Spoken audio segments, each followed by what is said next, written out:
The movie is set in the year 1962, when the United States and the Soviet Union are at each other's neck. In America, there is a rumor that the Soviets may drop a nuclear bomb any time, prompting many citizens to build a secret bunker in their house. Eccentric scientist Dr. Calvin Weber is one of those citizens, and after months of hard work, he has built an advanced fallout bunker in his backyard, which has all the amenities required to survive a nuclear war. One day, Calvin organizes a party at his house and invites several of his colleagues. While everyone is enjoying themselves, President Kennedy announces on live television that they are planning a secret mission against the Soviets. This terrifies Calvin, and he believes that the war is about to commence shortly. Hence, he sends all the guests away and hurries to the secret bunker alongside his pregnant wife, Helen. At the same time, an aircraft is flying over the city when it experiences a mechanical failure. It crashes straight into Calvin's house, destroying it completely. Inside the bunker, Calvin deduces that the nuclear war has begun and immediately seals the door. He then tells his wife that the door will open only after 35 years, as it takes the same time for nuclear particles to normalize in the atmosphere. With the house completely destroyed, the Webers' neighbors and authorities assume they were killed in the crash. Now, with each passing day, the couple starts adjusting to life inside the bunker. While Calvin feels at home, Helen is uncomfortable and constantly worries about her family and friends. One day, Helen's water breaks and she gives birth to a son. The couple is over the moon to have a child, and they name him Adam.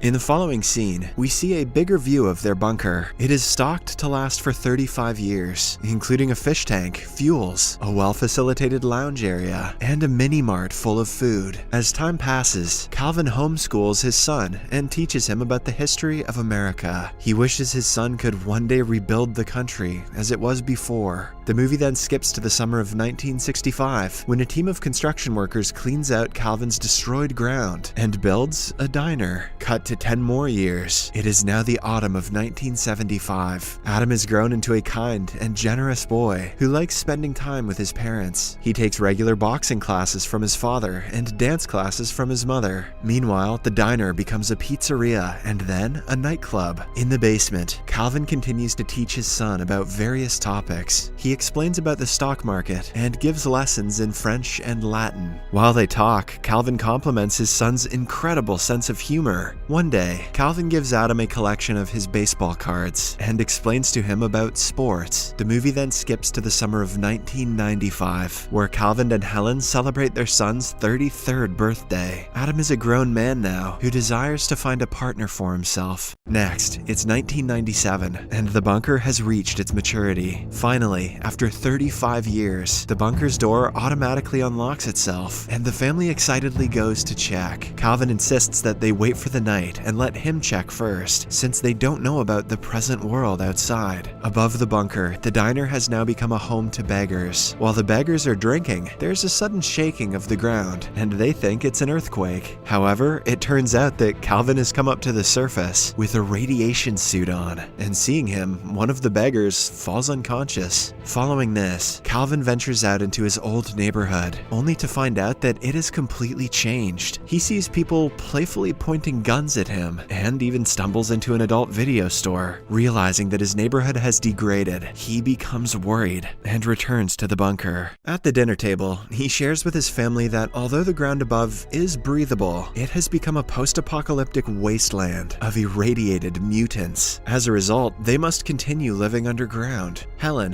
who at this point has become sick of living in the bunker, starts arguing. She mentions that no matter the people above, she wants to come out of their cooped shell and wants Adam to see the blue skies, touch the oceans and grass, and visit the mountains. Despite the inspiring speech, Calvin still insists that they stay underground. But as he is arguing, he suffers a heart attack. With supplies running out and Calvin falling ill, Helen wants Adam to go outside and get whatever they need for 2 years or so. She gives him a list of grocery items and tells him that it would be wonderful if he can find a girl, one who's not a mutant. Before leaving, Calvin advises Adam to not enter the adult video video store, claiming that it has harmful levels of radiation. Actually, he is just trying to keep his son away from vulgarity. 35 years old is too young to experience your first boner, son. After a while, Adam packs his handbag and leaves the bunker for the first time. On the surface, he comes across the beggar, Melker, who encountered his father the previous night. While Adam marvels at the outside world, Melker starts worshipping Calvin and the elevator through which he and Adam made their way out. Melker thinks of them as some divine power that has struck his life to change his fate. Melker's been drinking too much Listerine. Meanwhile, Adam finally sees the blue sky above and waves at people in the streets as he is seeing them for the first time. He's stunned to see a woman of color and greets her excitedly. Next, he stumbles upon the same adult video store his father had warned him about, so he quickly covers his nose and urges others to do the same. Later, Adam gets on a bus, but he is scared to feel the vehicle moving. He speaks as per his taught knowledge, but that apparently doesn't fit with the normal life at present. The passengers on the bus think that he is crazy, and the bus driver even gives him a weird stare. After a while, Adam finally arrives at a grocery store and strolls around to pick up the items his mom had listed for him. When he goes to buy meat, the butcher tells him that if he makes a larger order, it would be directly delivered to his house. Hearing the word house, Adam realizes that he has forgotten the way back to his bunker. Worried, he desperately looks around the city for his bunker's location, but doesn't find any sign of it. By this point, his cash has almost run out, so he tries to sell his father's classic baseball cards at a hobby shop. The shop owner concludes that Adam is crazy for trying to sell the cards for a surprisingly low price, so he offers to buy the whole pack for just $500. Just then, the shop's assistant, Eve, approaches the two and stops the owner from cheating. She informs Adam that each of his cards costs at least $6,000, as they are all extremely rare. She then berates her boss and quits her job on the spot. Witnessing all this, Adam is instantly smitten with her. After coming out of the store, he begs Eve to drive him to the Holiday Inn restaurant, as per his mother's instructions. At first, Eve refuses, but when Adam promises to give her 2 cards in return, she agrees. Soon, the two arrive at the hotel, but before Adam can say anything, Eve returns home.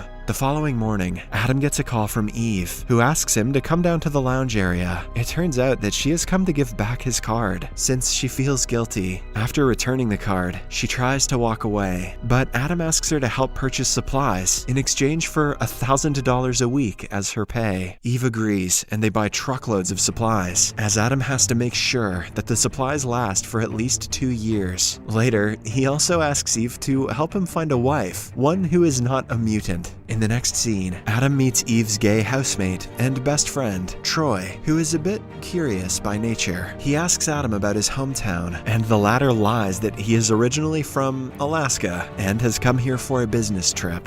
Later, Eve and Troy give Adam a fashion makeover, and the two even take him skateboarding. Imagine the 90s feeling like the future. Next, Adam gets the chance to see the ocean for the first time, and he excitedly dives into the water and enjoys himself. He also attends a baseball game and shouts in excitement that he finally knows what his father was talking about. One day, it starts raining, and Adam feels the rainwater for the first time in his life. Eve urges him to return to the house, but Adam wants to keep experiencing the wonderful feeling. Out of nowhere, he hugs Eve tightly, implying that he is enjoying life in the real world, and that perhaps he has finally achieved his first boner. Later that evening, Eve and Troy take Adam to a 1940s swing-style nightclub to find him a wife. They advise him to be himself while approaching women. Surprisingly, Adam attracts the attention of several women, including Eve's nemesis, Sophie. When he and Sophie start to get along, Eve feels uncomfortable and drags Adam away to a table. She then recommends that he look for a sweet girl instead of Sophie. After a while, Adam approaches a girl and they soon get along when he asks her for a dance. In no time, Adam woos the crowd with his exemplary dancing skills, as he has had years of practice inside the bunker. Oh yeah, he got it from his mama. Meanwhile, a jealous Eve reconnects with her ex-boyfriend, who pokes Adam into an argument. However, he soon regrets it when Adam demonstrates his boxing skills, having trained every single day with his father in the bunker. Because of all the commotion, Eve gets irritated and decides to abandon Adam and return home. A while later, Troy also arrives and informs Eve that Adam left the club with Sophie. Hearing this, Eve storms out of the house and gets in her car to go get Adam back. Just as she is about to drive off, Adam suddenly knocks on the door, startling the life out of her. Following this, the two return to the house and Adam explains that he politely rejected Sophie, as he could only think of Eve. He then expresses his love for her, and the two finally kiss. Now, with Eve by his side, he decides to tell her about his past. He reveals that he lived in a fallout bunker with his family for 35 years, and is seeing the outside world for the first time. He also expresses his desire to make Eve his wife, and take her to the bunker so that they can live a happy life. However, Eve thinks he is crazy and asks him to leave. The following day, while learning to drive a truck with Troy, Adam spots the adult video store from earlier and finally discovers his bunker's location. He hurries back to Eve's house to tell her about his finding, but he notices two psychiatrists waiting for him there. Adam initially cooperates but escapes after giving Eve and Troy the key to his hotel room. He asks them to take all the cards and pay his hotel bill before driving away in a truck. A while later, Troy and Eve reach Adam's room in the hotel and find clothing, toothpaste, and other items from the 1960s. They also come across some valuable stock certificates of Adam's father, which are now worth millions. With this, they conclude that Adam is not crazy, and he was actually telling the truth the whole time.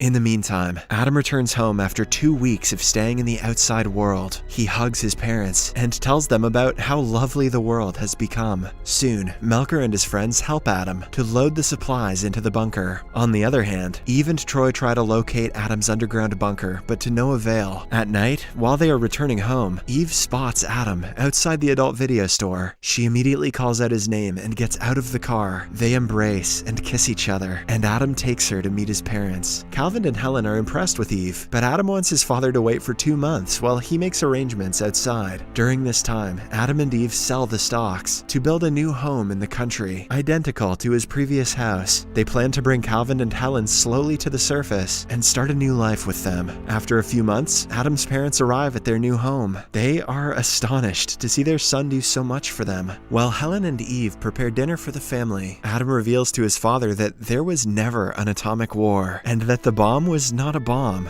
Instead, a plane crashed into their house. He also reveals that the Soviet Union collapsed without a war. However, Calvin is unconvinced and makes fun of his son's revelation. The movie ends as Calvin plans to build a new fallout bunker, as Eve watches from the kitchen window and plays with her engagement ring. Subscribe for more videos like this, turn on notifications, and leave a like to help the channel out. Thank you for watching.